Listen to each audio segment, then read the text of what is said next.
Alrighty, welcome to the long-awaited, but finally here, review for Edge of Eternities and Final Fantasy. So I'm going to take a look at all the cube cards I've added in these two sets and which ones are sticking around and which ones aren't. For the ones that I know, some are kind of pending still. But let's get started with Tezzeret, Cruel Captain. I've liked this one. This one's going to stick around. It's a good combo with Time Vault. I mean, that's the main thing it does, is because you can use the 0 to untap it. But also, I think in an artifact-heavy deck, it's pretty reasonable. You play this, you search for an artifact that costs 1 or less, and you play that, it gets another loyalty counter. It goes pretty nuts with Saheeli or Third Path Iconoclast, anything that makes a lot of artifact tokens. And I think Tezzeret Cruel Captain's a pretty neat card. So it's a little narrow, but I think it's powerful enough. Seam Rip is nice. This one just replaced Portable Hole. It being an enchantment makes it a lot less vulnerable to things like Fiery Confluence or Breath Shieldbreaker. There's just more things that blow up artifacts. So I think this is an upgrade and I don't want to play both. Consult the star charts. This one's been awesome. We're keeping this one. 2 mana as like a little impulse, kind of a pillage the bog. And then, it's not for twice the lands, but 2 mana to look at like early game, 3 or 4 cards and put in your hand. That's fine. 4 mana to do it twice. And by the time you're paying 4, sometimes you have 6 or 7 lands in play. I've loved this as a 2 mana cantrip early. Sometimes you just play it on turn 2. You want to hit your 3rd land drop. Or a 4 mana draw 2, or later in the game it just becomes a double demonic tutor, or sometimes single demonic tutor if you only need 1 card. But either way, this just works in so many different decks, and it's a really sweet card. So definitely like consulting the star charts. Cryogen Relic's a little harder to defend. It's in right now. I don't think it's going to stay that much longer. It has some good synergies. Like, look, sacking this to Tinker, awesome. Powering up your Paradoxical Outcomes and Tellurian Academies, that's cool. It's a little bit too narrow, not quite powerful enough, and not enough people are playing it outside of the really dedicated decks, while being not as cool as something like a Tezzeret. Sunset Saboteur, I like this one well enough. 2 mana 4/1's pretty good. In creature matchups, it can be bad to give them a +1/+1 counter, but this hits really hard. And I like black having some good aggressive options, so for now, Sunset Saboteur is staying in. Terminal Velocity was in here for a little while. It's a 6 mana Through the Breach, except it's a sorcery. That's a pretty big difference. It puts in artifacts, so you can put in your Portal of Phyrexia and blow everything up. The one upside is end of turn and you sack the thing and it just, boom, hits everything equal to its mana value. So yeah, sure, Terminal Velocity in an Atroxa is pretty nice, but at 6 mana sorcery speed, I just don't think this quite is there. Pinnacle Emissary is another pretty interesting one, really good with Tezzeret. This one's in for now. 1 mana to warp it and then play a bunch of stuff is pretty cool. There's a lot of artifact token making between this, Saheeli, and Third Path, and I think I'm basically just trying to see whether I like Pinnacle Emissary or Third Path more, and I'm not sure yet. I could see this one being better. The 1 mana ability is really strong, but it's also a little clunkier to actually cast, so my guess is this is a slightly better than Third Path, but I'll have to say. Third Path also can be in like a blue-red tempo deck. This has to be in a dedicated artifact deck. Endstone. So this one's funny. It was my replacement for Nexus of Becoming, a card that I felt never won a game. That card was really bad. You can tinker this out. You can also cast this. I've cast this a number of times now with like Mishra's Workshop. It makes you draw a ton of cards, resets your life total to 10 every turn. The main thing with this is I have played games where it's almost decked me and I played against someone who did get decked by it. It doesn't stop you from drawing cards. Every time you do anything, you draw a card. So it's a pretty cool card. I like this one. This one's going to stick around for at least a while. And it's a cool artifact finisher. And then there's Extinguisher Battleship. 8 mana, 10/10 Flying Trample if you crew it for 5. It blows up a non-creature permanent, deals 4 to each creature. It's a cool like Tinkerable Wrath. I just didn't see enough people play it and it wasn't quite good enough. So this one ultimately did not make the cut. So that's the run of cards from Edge of Eternities. Not the most, but definitely got some good ones. Scrolling back through here, I think Endstone is sweet. I like this one. Pinnacle Emissary TBD, didn't like that one. This one is just okay. I'm not going. Love Consult the Star Chart. So we've got one staple in. I don't think this one's going to leave the cube for quite some time. Seam Rip isn't going to leave the cube, but it's also like not the most exciting upgrade from Portable Hole. It's basically the same card. And then Tezzeret, which is going to stick around in the powered cube with Time Vault. I wouldn't put this in a cube without Time Vault, by the way.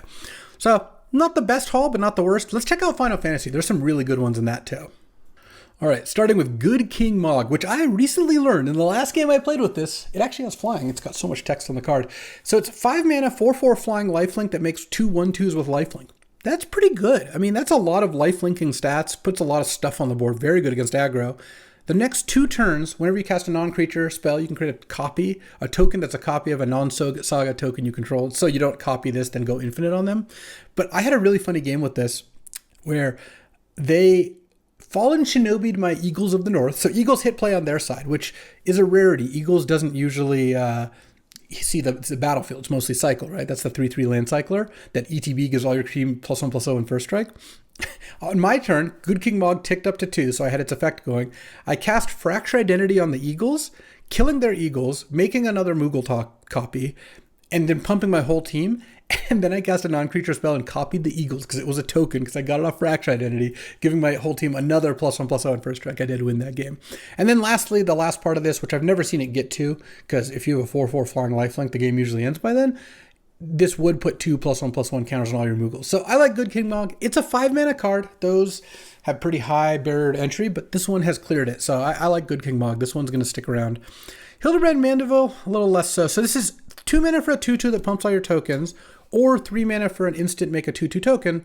But if you cast the adventure side, you can then cast the front side. But also if the front side dies, you have a turn to cast it as an adventure. So it kind of just keeps looping. It can't really be killed all that easily, but it's a little slow. So I'm a little skeptical on this one so far. Cloud was in for a minute because you go get Skull Clamp, you play Skull Clamp, you Skull Clamp Cloud, and you draw 4 cards. But it was not Stoneforge Mystic, and double white was just too much. I like Ultima. It's another Wrath, but it's kind of an interesting one. It blows up artifacts. Also, ending the turn is really key here because the combo with this and Teferi Time Raveler is sick. You +1 your Teferi Time Raveler, so now you can play this at instant speed. On their upkeep, you Ultima, blows everything up, and ends their turn. They don't get to draw. They don't get to spend their mana. They don't get to do anything. That combo has made me keep this around, even though maybe I will switch this for a different Wrath at some point, because Sunfall is just too good to pass up. So I have Sunfall and Ultima and Wrath of God, and I think I might cut one of those. The Planisphere I like too. This is a little blue aggressive card. 2 mana, makes a 1/1, that every time you play a non-creature spell or draw your third card in a turn, it gets a +1/+1 counter. And the sick part is if they kill the token, and this happens a lot, you can just re-equip it for 2 mana and then start building something else. So I like the Planisphere. I've had some really fun games with it. Resentful Revelation, trying this one. Black, could have used a little bit of a card draw spell or a kind of card selection spell. I think the fact that no one has ever flashed this back, in my opinion, or at least in my view, means that I'm probably going to end up cutting Resentful Revelation. Sephiroth was in for a little bit. Not good enough. This card there's not enough sack support or small creatures. Suplex is great. It's similar to a Braid, and obviously there's some thought to maybe not playing both of them, but Suplex as a removal spell that exiles, a video that exiles, that's pretty strong. So I like Suplex. Seeing a Blightsteel Colossus or the One Ring get Suplex is very satisfying, so I like this one. Saz Chocobo I tried as to get a little green aggression in. This card really not good. Don't play this card in your cube. Town Greeter. So here's the story of Town Greeter. I had Satyr Wayfinder in because I liked how it helped graveyard synergies. It was good in the lands deck. And then because I added Starting Town, a card I'm going to take a look at it in a second, technically Town Greeter is better because now there's a town in the cube. Kind of silly. Ultimately, this card just got cut. I don't think it's good enough. Same with Joshua Phoenix's Dominant. It's pretty cool. You 3 mana, 3/4, kind of like Season Pyro vibes, and you can pay 5 and tap it, flip it into a 4/4 flying lifelink, but this card wasn't quite exciting enough, especially for a gold card. I do have Kefka, and I like this one. This one, sometimes people sneak it in or Goryo's Vengeance in. It's sick. 5 mana, 4/5. Each player discards a card, and then you usually draw 2 cards. Sometimes 3 if you discarded a double type card. And it has an 8 mana part, which doesn't come up too much, but it's a pretty interesting card. So it's a lot of card advantage. Pretty cool. It's a triple color card, which I like having some of. Lightning's in right now, and there are some upsides to this. When this hits, and then you have a bunch of creatures, you just kill them. It's also a 3 mana non-hasty creature, which the Boros decks don't always want to have. So I've liked Lightning enough to keep it in for now, but my guess is in a couple weeks this is probably going. Sin is not, though. Sin is great. I had a game against Quinniac where you put Sin into play and hit 11 lands before hitting a non-land. It was, some people in the comments said it was less than 1% for that to happen. But, that aside, this is kind of a cool combo with Flash. It can bring itself back if you flash it in. Good with Sneak, good to animate. It just can lead to some really cool stuff where you're place Sneak in Sin, get back something like Archon of Cruelty and Woodfall Primus. I've seen stuff like that happen. Sin is a very cool card. And then Vivi. Vivi is really good. 2 mana or 3 mana 0/3. Every time you play a non-creature spell, it gets a +1 counter and pings them for 1 and starts adding mana. I've had some really busted turns with this card, and I think this feeds it really nicely into blue-red spells, an archetype which from time to time I do end up playing. Starting Town, one of the best cards in the set for Cube. It's an untapped 5-color land that's not even always a mana confluence because you can tap it for colorless. It does eventually come into play tapped. That does matter, but this is a very strong card, and whenever this is in a draft, someone always plays it. So that's a kind of a review of these cards. This is kind of a bonus video. I'm just going to put this up as an extra because it was pretty short, but I hope this look at kind of the last 2 sets of Cube cards is useful. And I don't know, there's been some good ones that have stuck around, like scrolling through Final Fantasy. Starting Town makes your mana better. Vivi is a really exciting, fun, powerful card. Sin is really cool, adds a new element. Kefka's all right. Cut most of these. Suplex is not that exciting, but I think it's good enough. I like the Planisphere. I had a really fun game with this where I played this, forced their first spell, played a bauble, played another bauble, dazed a spell, and they were dead. And that was a cool game. Ultima has a really cool combo with it, which I like. Cloud's not good.